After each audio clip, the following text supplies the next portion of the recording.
Welcome back to my channel. For those of you who follow me on Instagram, you know that all of a sudden yesterday I decided that I was going to make this video. And for those of you who don't, this is what today's video is going to be about. I'm going to talk to you guys about color correcting, priming, how I mix my own foundation, how I highlight, and how I contour. So let's just get right into this. Actually, wait a minute. We're not going to get right into this. I know because mint and coral is like giving everybody life this season that I'm going to get a couple of questions. So before we start, Claire's Rue 21 Walmart. Okay, moving on. So we're going to get right into this, and we're going to start out with how I color correct my face. I use this as my color correcting tool. It's by Wet n Wild, and it's called Cover All. This goes on so smooth, and it works better for me than any other color correction tool that I've ever used before. So I will use this small flat brush to apply this yellow color under anywhere on my face that has any sort of purple discoloration. Any dark circles, any bruising from a blemish or anything, that is what I would use. And then for anything red and hormonal, I would use this green color, and I would use this brush. I use one side for the green, and then on the other side I would use the purple color, and that I would use to cover up anything that has a yellow tint. Maybe if you're getting over a cold or a sinus infection or anything like that, and you have some yellow on your face or being tired and being sickly, that is what I would use. Down here you're going to notice that there is a white color, and it comes off a little pearl-ish on the skin. It is a highlight or an illuminator. I, however, will sometimes use this to fill over a pore because I'm putting foundation over this anyway, so that pearl color is going to go away, and it really successfully seems to cover up some larger pores on my face. Next, I go in with a primer. Now, a lot of people are going to ask why color correct first and then primer.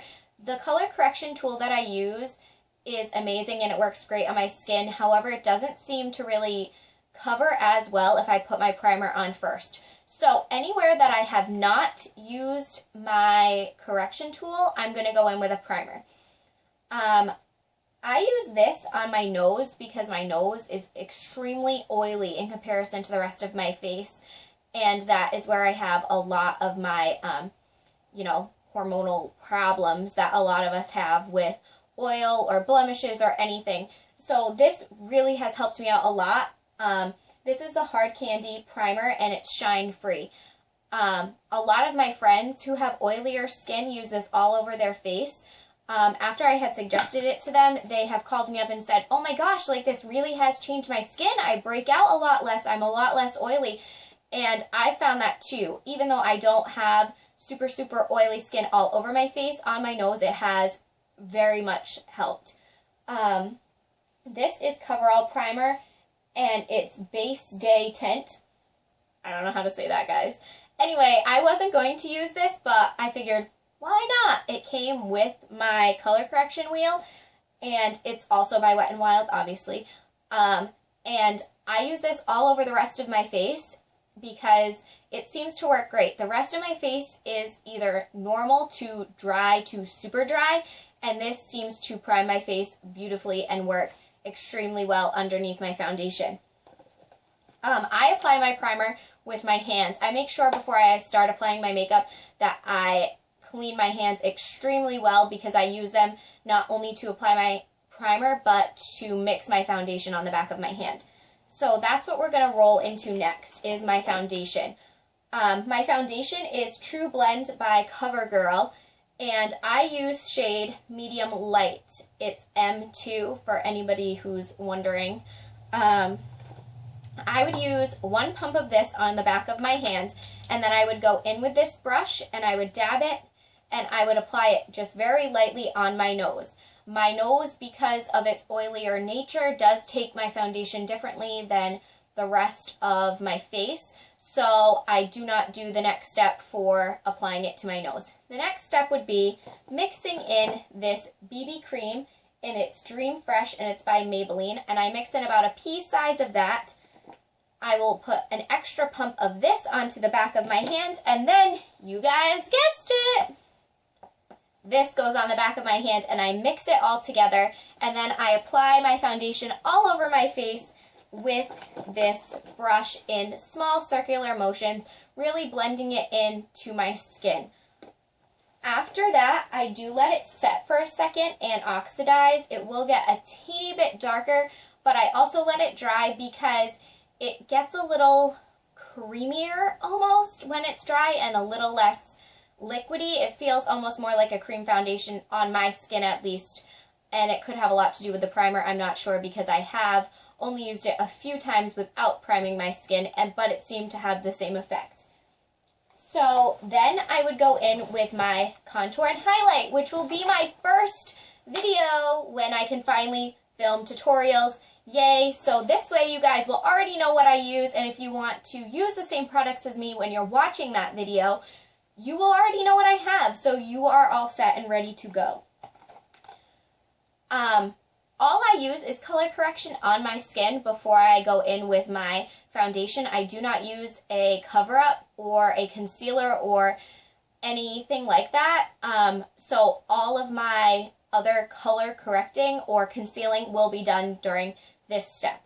So to highlight my face, I use Revlon, and it's the Color Stay, and this is in Fair, and I would use this underneath my eyes and down my nose, on my forehead, and on my chin. However, only underneath my eyes do I add a little tiny bit of this lotion, just because I do not want it to be dry, I do not want it to be chalky, and that seems to really help pick up any extra concealer so that we do not get cakey.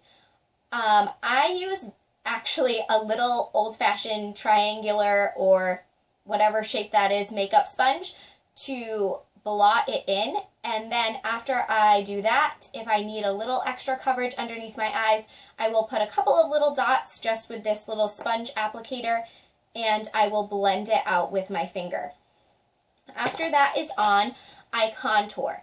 I use this stick by CoverGirl. It's True Blend, and it's the Fix Stick.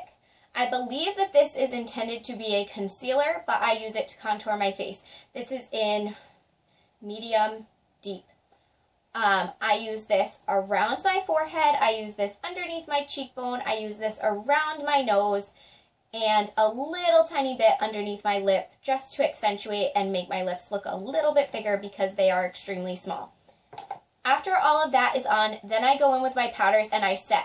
For me, personally, I find that I use liquids with creams and that is it. And then I use powders with powders, and that is it. So once a powder goes on my face, I no longer use cream or liquid because it seems to break it up. I cannot blend it out. So that is my rule of thumb that I use. So after everything is on my face and it is blended out, I almost forgot to show you guys, this is what I blend out when I contour with. This is the small stippling brush by e.l.f. Or sometimes I will go in if I'm doing it quickly with my foundation brush and just blend it right on back out. Moving on to setting. I set my nose differently than I set the rest of my face just because the skin is different on the rest of my face. To set my nose, the contour, I only use this Shine Control. To set the rest of my highlight, I use this Coverall by Wet n Wild in light and this. And then to set my contour, I use this NYX Mineral Set It and Don't Fret It powder in dark. It's the darker of the two shades. So that pretty much finishes everything up, guys. I hope you guys enjoyed this video, and I hope that you guys are subscribing and commenting and liking and following me on Instagram. I'm very excited to get to make more videos for you guys, and I hope you liked this one very much. I'll talk to you again soon. Bye!